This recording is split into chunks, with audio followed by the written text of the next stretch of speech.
Hello, good morning. This is captain Bhagwan. Good morning. कैसे हैं आप लोग? उम्मीद करता हूं आप लोग से बढ़िया होंगे। तो दोस्तों, आज एक नया विषय में हम फिर चर्चा करेंगे। और आज का मेरा विषय रहेगा आजकल के बच्चों का और पेरेंट्स का कैसे आपस में बातचीत है, तालमेल है, एक दूसरे के प्रति सोच है, उसके बारे में मैं चर्चा करना चाहूँगा।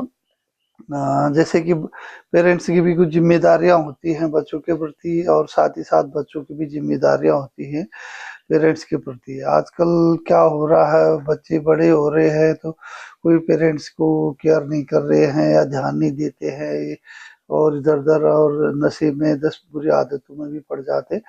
सेम वैसे ही पेरेंट्स का भी है। कुछ पेरेंट्स का वो अपना ड्यूटी, अपनी रिस्पॉन्सिबिलिटी को ठीक से नहीं लेते हैं। उनके भी किसी के अपने नशे हैं और कुछ बुरी आदतें हैं, कुछ अजीब आदतें हैं।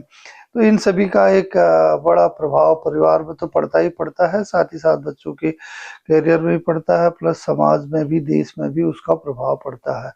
तो आज ये हमें कैसे एक दूसरों के प्रति सोच रखना चाहिए, व्यवहार रखना चाहिए, हमारी कर्तव्य क्या बनते हैं, और दोनों को, पेरेंट्स को भी और बच्चों को भी, और जो बड़े बच्चे हो रहे, टीनेजर है, प्लस जो हमारे बड़े बच्चे हो गए हैं, तो शादीशुदा भी हो गए हैं, तो उन सभी के लिए एक ये आपसी मेरा जो मैं बात करना चाहता हूँ। तो उम्मीद है आप लोगों को अच्छी लगेगी। और मेरा चैनल है भगवान सिंह, यूट्यूब में @भगवान सिंह माइनस बोहरा। तो इसमें मैं ये मोटिवेशनल चैनल भी है मेरा, और साथ ही हेल्थ टिप्स भी देता हूँ, कभी मॉर्निंग वॉक पे भी हेल्थ के बारे में बताता हूँ। तो आप लोग ज़रूर मुझे ज्वाइन करा करें और मेरे चैनल को देखें, लाइक करें, शेयर करें, सब्सक्राइब करें। तो दोस्तों, आपका बहुमूल्य समय है, इसको ज़्यादा आपके समय की वैल्यू को देखते हुए मैं अब आगे बढ़ता हूँ। तो आज का जो, जैसे मैंने बताया था कि हमारा मेन जो है पेरेंट्स का, बच्चों का और परिवार, घर परिवार का माहौल, और ये तमाम सारी चीज़ों में हम चर्चा करेंगे। सबसे पहले तो यह है कि पेरेंट्स की भाई बच्चों के प्रति या हमारी क्या ड्यूटी होती है। सब अब बच्चे तो हो गए, शादीशुदा हो गए, बच्चे हो गए, तो हम सबसे पहले तो उनका पालन पोषण है, उनको गाइड करना है, उनको स्कूल भेजना है, उनका फिजिकली वो अच्छे हेल्दी हों, मेंटली वो अच्छे रोबस्ट हों, और एक सामाजिक हों। एक हमारा जो संस्कृति है, कल्चर है, उसको भी साथ ही साथ सीखे, और वो काइंड हार्टेड हों, ऑनेस्ट हूँ, उनमें एक हमारी अच्छी-अच्छी हमने जो क्वालिटीज़ भरनी है, तो वो ज़िम्मेदारी एक पेरेंट्स की होती है, जो कि घर से, एक माँ से, पिताजी से शुरू हो जाती है। तो घर का माहौल, घर के लोग अगर समझदार और अच्छे इन चीज़ों का ध्यान रखते हैं, तो बच्चे उन्हीं का अनुसरण करते हैं, क्योंकि बच्चे जो है घर में से देखते हैं उनके बड़े, उनके पिताजी, चाचा, दादा-दादी, नाना-नानी, बड़े भाई, बड़ी बहन, वो कैसे बिहेव करते हैं, कैसे क्या कर रहे हैं, तो उन्हीं को देख के वो भी सीखते हैं। इसलिए उनका भी बेहतर होना बहुत ज़रूरी होता है। तो पेरेंट्स को ये सभी चीज़ों को देखना होता है और इसको बैलेंस करना होता है, क्योंकि पढ़ाना, लिखाना, खाना-पीना, उनके खर्च उठाना, ये तो ज़िम्मेदारी है ही है, इसमें तो कोई डाउट ही नहीं। लेकिन जब बच्चे बड़े हो जाते हैं, तो उनके बारे में उनको एक बहुत सेंसिटिविटी से, बहुत सीरियसनेस से सोचना समझना चाहिए कि भाई उनका करियर में क्या फ़र्क पड़ेगा, आगे का हमारा कैसा रिलेशनशिप रहेगी बच्चों के साथ।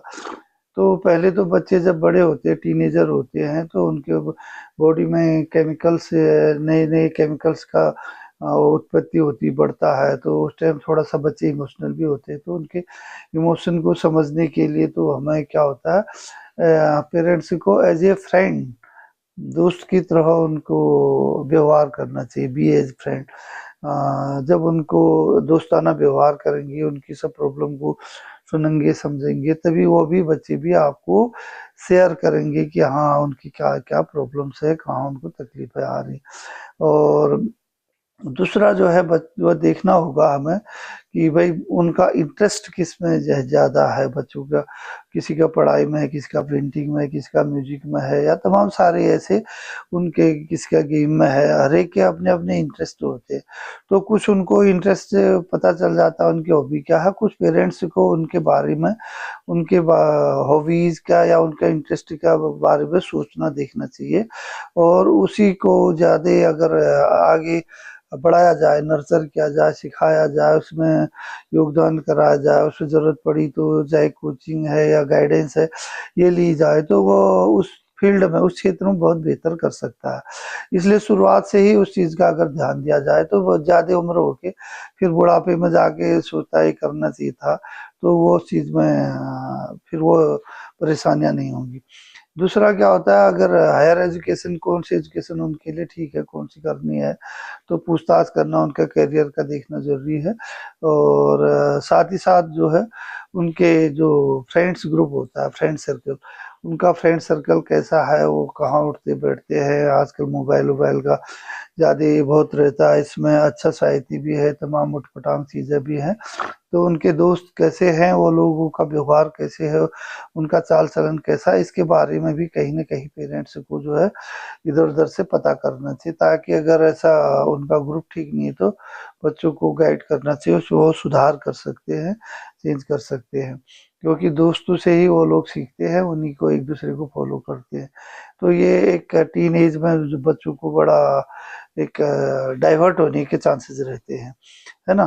तो यहाँ पर ध्यान देने की जरूरत होती है, और हमें उन पर जो है भरोसा जताना होगा। हमें उनको कॉन्फिडेंस में लेने के लिए दोस्ताना व्यवहार करके और उनको सही गाइडेंस देना, जो उनकी सही ज़रूरतें हैं उन्हें पूरी भी करना है।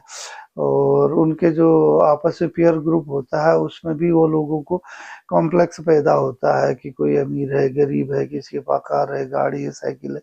ये तमाम सारी चीज़ों को, इनसे उभरने के लिए भी हमें उनके बारे में समझना पड़ेगा, उनकी ज़रूरतों और उसके हिसाब से उनसे बात व्यवहार करना होगा। उनके दोस्त जब हमारे घरों में आते हैं तो उनकी भी हमें ठीक से बात करना, रिस्पेक्ट करना, उनके सामने न बच्चों को इंसल्ट करना, न बच्चों को उनकी कमियां बतानी है, जो उनके लिए एक एम्ब्रेसिंग होता है ना। तो उसी के साथ साथ जो है हमें ये भी सोचना होगा, पेरेंट्स को हमेशा ये भी सोचना होगा कि भाई बच्चे ने, हम बोलते हैं इसने गलती कर दिया, रोक टोक ज्यादा उस पर वो करते। तो कहने का मतलब यह है कि हमें जरूरी नहीं कि हमेशा हम ही सही हों, always you are not right, है ना। ऐसे हमेशा जरूरी नहीं कि बच्चे ही वो सही है। तो कभी कभी उसमें हमें भी डाउट हो सकता है, हमारी भी गलतियां हो सकती है। इसलिए ये मान के चले कि हमेशा हर चीज़ सही नहीं होती, हमेशा हम ही सही नहीं या वो नहीं है। तो इसीलिए जो है कंप्रोमाइज़ करने की या उसमें कंसिडर करने की गुंजाइश ज़रूर होनी रखनी चाहिए। और दूसरा, हमें वैल्यूज, हमारी जो वैल्यू है, जो मान्यताएं हैं, जो हमारा मोरल ड्यूटीज है, जो नैतिक कर्तव्य है, उनके बारे में भी खुद भी ध्यान देना है और बच्चों को भी सिखाना है, और उसके लिए उनको भी हमें गाइड करना है। और साथ ही साथ उनको उनकी ज़रूरतों का भी ध्यान रखना है। और हमें खुद भी एक अच्छी मिसाल पेश करके अच्छी आदतों का करना है। ड्रग अब्यूज़ बहुत ज़्यादा हो रहा है आजकल, ड्रग्स का काफ़ी हो रहा है, तो ये ध्यान रखना है कि कहीं इसमें ड्रग अब्यूज़ में बच्चे न पड़े। और बच्चों को भी ये ध्यान रखना होगा कि वो कौन से ग्रुप में है, उनके दोस्त लोग कैसे हैं, उस ग्रुप में जाना चाहिए कि नहीं जाना चाहिए। साथ ही साथ पेरेंट्स को घर में उनको भी खुद को नशाखोरी, या कि कुछ घरों में ऐसा रहता है कि ज़्यादा अल्कोहलिज्म, दारू वारू का ज़्यादा चलता है, पीना पाना खाना, और कहीं ज़्यादा पार्टियाँ सार्टियों का ज़्यादा चलन रहता है। ये सारी चीज़ों को भी ध्यान में रखना होगा, क्योंकि अगर पेरेंट्स उन चीज़ों को कर रहे होंगे तो स्वाभाविक है बच्चे भी उन चीज़ों को फॉलो करेंगे, उसको देख देख के वो भी बोलेंगे, तो सामान्य सी चीज़ है। तो वो एक सामान्य सोच के उनके अंदर भी वो करेक्टर आने लगेंगे। तो ऐसी मोरल वैल्यू होनी चाहिए हमें। खुद उन पर इनकरेज करना है, उनको जोश देना है, वो कर सकते हैं, उनको बैकअप करना है। और ये कभी उनको ले डाउन करने वाला या ज़्यादा डांट फटकार करना नहीं है, उनको फ्रेंडली समझाना है। और प्लस लॉजिकली ये कोशिश हमेशा रहे पेरेंट्स की, बच्चे को लॉजिकली समझाए, तर्क दे करके और अपने अनुभव से, क्योंकि वो अनुभवी है पेरेंट्स लोग। जब आप तर्क देंगे कि भाई अब नहा धो के खाना चाहिए या नहा धो के हाथ धो के खाना चाहिए, कि ये हम बोलते हैं हाथ धो पाँव धो खाने से पहले, तो क्यों कहते हैं? तो उसको एक लॉजिक हम अगर समझा पाएंगे कि भाई हम बाहर से आ रहे हैं तो हाथों में कीटाणु की गंदगी है, नाखून में गंदगी है, वॉशरूम जा रहे हैं तो वो गंदगी हाथ में नाखून में उनमें लगती है, तो उससे कीटाणु हमारे शरीर तक आते हैं, भोजन तक आते हैं। तो इसलिए हमें हाइजीन को मेंटेन करने के लिए वो हाथ को अच्छे से धोना चाहिए, साबुन से धोना चाहिए। ये चीज़ें जो हमें उनको एक लॉजिक के साथ बताएंगे तब समझेंगे। अदरवाइज खाली हाथ धो कैसे बोलेंगे, अरे यार इनके दिमाग में सिर्फ यही रहता हाथ धो ही बोलते, और कुछ नहीं बोलते। तो हम क्यों बोलते हैं, इसका क्या फायदा है, क्या है, हम एक लॉजिक के साथ अगर उनको समझाएंगे तो उनका, बच्चों का ज्यादा वो जिज्ञासु होते हैं, उनका लॉजिकल माइंड होता है। आखिर क्यों ऐसा, क्यों वो हमेशा क्यों उनके दिमाग में रहता है, तो उसको क्यों को सेटिस्फाई करने के लिए ये लॉजिकल हमें होना होगा, है ना। और साथ ही साथ मैंने जैसे बोला, खुद की हमारी आदतें, हम कैसे रह रहे, हमारा पर्सनालिटी, एक पर्सनालिटी का बहुत यहाँ पर वैल्यू मीनिंग होता है। अगर पेरेंट्स का अपना, उनकी पर्सनालिटी, उनका रहन सहन, खान पान, पहनावा, बोलचाल, भाषा भाषा वल्गर नहीं होनी चाहिए, हमेशा भाषा संयमित होनी चाहिए, सही ढंग में सही शब्द बोलने चाहिए। लोग क्या बोल रहे हैं उनको ध्यान से सुने, सुनने के बाद ही प्रतिक्रिया दे, जल्दी में तुरंत कुछ भी जवाब दे दे उठपटांग, ऐसा नहीं। और लिसन, गुड लिसनर होना है, और इसी बच्चों को भी बताना है कि गुड लिसनर आप बने। तो जब वो गुड लिसनर होंगे तो स्कूल कॉलेज में जहाँ भी पढ़ेंगे तो जब टीचर बता रहे हैं तो अच्छे से सुनेंगे। जब वो गुड लिसनर होंगे तो स्वाभाविक है उनके दिमाग में ये बातें आएंगी और वो अच्छे से पढ़ के अच्छे से जवाब दे पाएंगे, समझ पाएंगे, है ना। तो इसलिए गुड लिसनर होना चाहिए। दूसरी अच्छी आदत है ऑनेस्ट, ईमानदार रहे, क्योंकि जीवन में बेईमानी, चोरी चपाटी, इस टाइप की चीज़ें उन्हें नहीं बताना, उन्हें नहीं सिखाना, और खुद भी नहीं करना है। तो बच्चे हमेशा देखते हैं उनके पेरेंट्स कैसे हैं, वो अगर पेरेंट्स ऑनेस्ट हैं तो वो भी ऑनेस्ट बनते हैं। वो हमेशा बोलते हैं कि भाई हमारे बाप दादा ने ये नहीं किया तो हम भी नहीं करेंगे। तो इसलिए हमें एग्जाम्पलरी होना बहुत ज़रूरी होता है। तो दोस्तों ये एक सिंपल सी बातें थी, बट हमें ये सोचना होगा। और आज हमारे बच्चे हमसे दूर हो रहे हैं और हमारे साथ हमसे नहीं बात कर रहे हैं, या हम उनसे बात नहीं कर रहे हैं, दूरियां बढ़ रही हैं। तो इसका यही कारण है कि हम जो है, हमें इनिशिएटिव लेना होगा। एज ए पेरेंट्स, पेरेंट्स को इनिशिएटिव लेना होगा, उनकी ज़रूरतों को समझना होगा, उनके जो पीयर ग्रुप है, उनके इमोशन है, उनका आज की जो समय की मांग है, और उन चीज़ों को देखना होगा, समझना होगा। और जो जनरेशन गैप की जो बीच में ये प्रॉब्लम्स आती है, उसको हमें कहीं ना कहीं अंडरस्टैंड करके उसको मेक करना होगा। ये सब पेरेंट्स के हाथ में है। पेरेंट्स अगर शांति से, धैर्य से इन चीज़ों को सोच के इन चीज़ों को करेंगे, अपने बच्चों में अच्छी गुण, अच्छी आदतें डालेंगे, और वो एक अच्छे सोशल होंगे। उनको समाज में उठना बैठना भी सिखाना है, ज़्यादा अकेले ही नहीं पड़े रहें, तो सामाजिक होना भी जरूरी है। तो सामाजिक कार्य में भी भाग लेने के लिए उनको प्रेरित करना चाहिए, तभी उनमें लीडरशिप डेवलप होगी। तो इन सारी चीज़ों को मैं उम्मीद करता हूँ आप अपने बच्चों में भी भरेंगे और खुद भी करेंगे, अपने अड़ोस पड़ोस में अपने मित्रों दोस्तों को भी बताएंगे।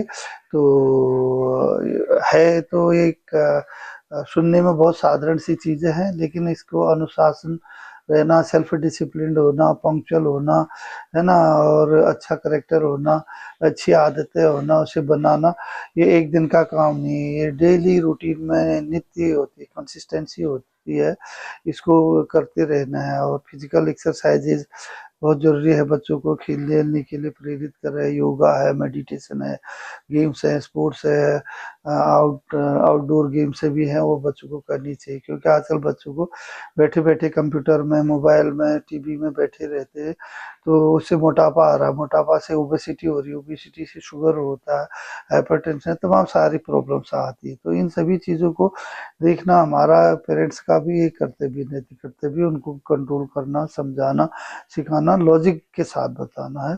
तो मैं उम्मीद करता हूँ मेरा आज का जो ये वार्ता है सफल रहेगी। अगर आप में से कुछ भी लोग भी इस चीज़ को ध्यान देंगे तो आपके बच्चों का करियर अच्छा होगा, भविष्य अच्छा होगा, आपके घर में सुख शांति रहेगी और आप खुश रहे, स्वस्थ रहे, मस्त रहे, आपका दिन अच्छा रहे। जय हिंद, नमस्कार, धन्यवाद।